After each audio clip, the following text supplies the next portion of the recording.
فرمایا یا بنیا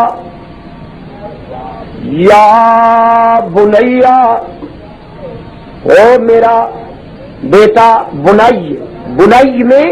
پیار کا سمندر چھاٹے مار رہا. فرماتے ہیں یا بنیا او میرا بیٹا،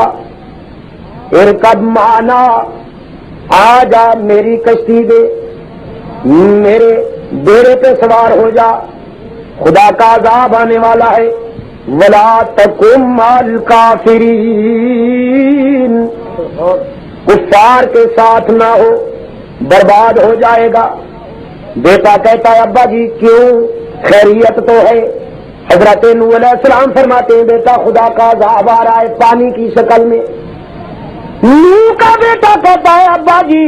میری فکر کرنے کی ضرورت نہیں، تم اپنی فکر کرو، ہم تو بلندیوں والے ہیں. میں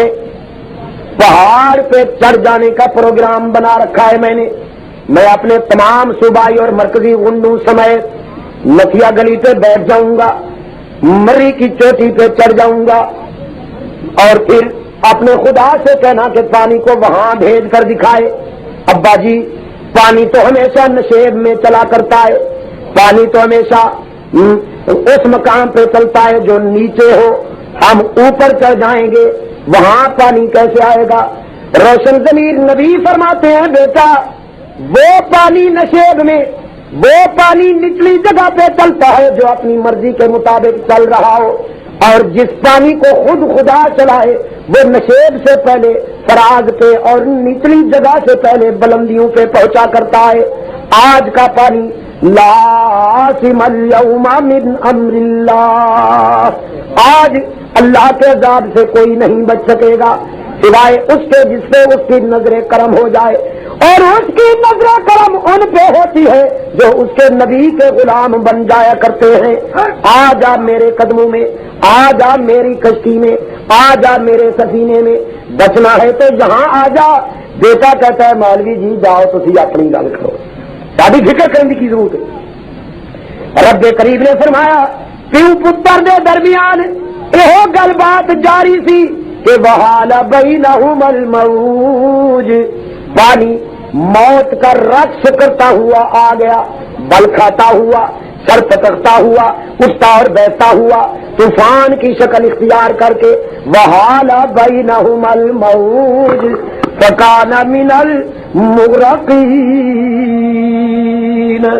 پانی کی موجوں نے حضرت نوح علیہ السلام کے بیٹے کو اپنی آغوش میں لے لیا اور باپ کے سامنے بیٹا غوطے کھانے لگا، ڈوبا پھر نکلا،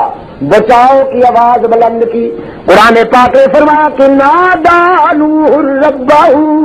اپنے بیٹے کو ہلاک ہوتا دیکھ کر تو نوح کی چیخیں نکل گئیں، پکارے کہ ان ابنی من اہلی، اے میرے رب دیکھ میرا بیٹا ہلاک ہو رہا ہے. وَإِنَّ وَعْدَكَ الْحَقُّ، تیرے وعدے تو سچے ہیں، تو نے وعدہ کیا تھا کہ میری آل میں سے کسی کو ہلاک نہیں ہونے دے گا. وَإِنَّ وَعْدَكَ الْحَقُّ، تیرے وعدے تو سچے ہوتے ہیں، کیوں کہ انت احکم الحاکمین، تو سب سے بڑا انصاف پرور جو ہوا، بچا میرے بیٹے کو، بچا میری آل کو. رب کریم نے فرمایا جبرائیل ابھی جا، اسی وقت جا، میرا نبی اپنی دعا کے ہاتھ منہ پر نہ پھیرے کہ میرا جواب پہلے پہنچا دے. آیا خدا کا نمائندہ، فرمایا یا نوح انہ لیس من اہلک، او رب کے نبی جسے تو اپنا بیٹا کہہ رہا ہے، تیرے خدا کا فیصلہ یہ ہے کہ یہ تو تیرا بیٹا ہے ہی نہیں. اللہ میاں کیوں میرے گھر میں پیدا ہوا، میری بیوی نے جنم دیا، میرے آنگن میں پرورش پائی، میری گود میں بچپن گزارا، میرے آنگن میں لڑکپن گزارا، میرے گھرانے میں جوانی آئی، کیسے میرا بیٹا نہیں؟ رب کریم نے فرمایا انہ عمل غیر صالح،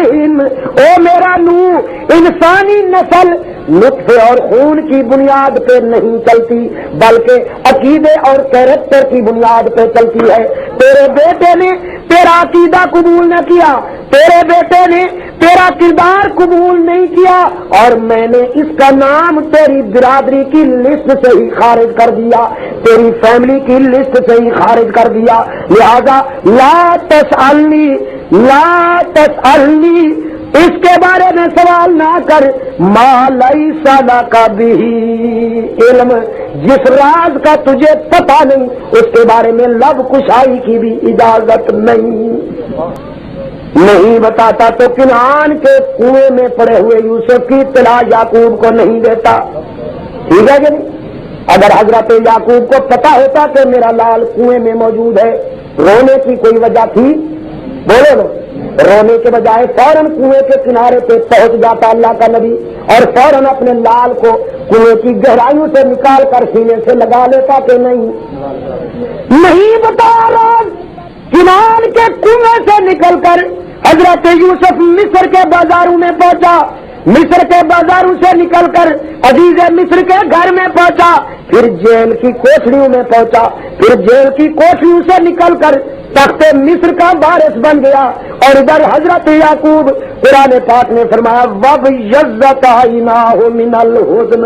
رو رو کر آنکھیں سفید ہو گئیں، بینائی بھی ختم ہو گئی اپنے محبوب بیٹے کی ہجر میں، فراق میں، نئی راز بتایا، نئی اطلاع دی، اور جب بتانے پہ آ گیا تو کرتا مصر سے چلتا ہے، اور یعقوب کنعان میں بیٹھ کے فرماتے ہیں لوگوں انی لَأَجِدُ رِیحَ یوسف لولا ان تفندون۔ ارے دوستو سو رب دی، جے تسی میرے دعوے دا مذاق نہ اڑاؤ، جے تسی میری گل دا تمسخر نہ اڑاؤ تے سو رب دی اج مینوں اپنے میٹھے یوسف دے کرتے دی خوشبو دیاں لپکاں آ رہیاں نے۔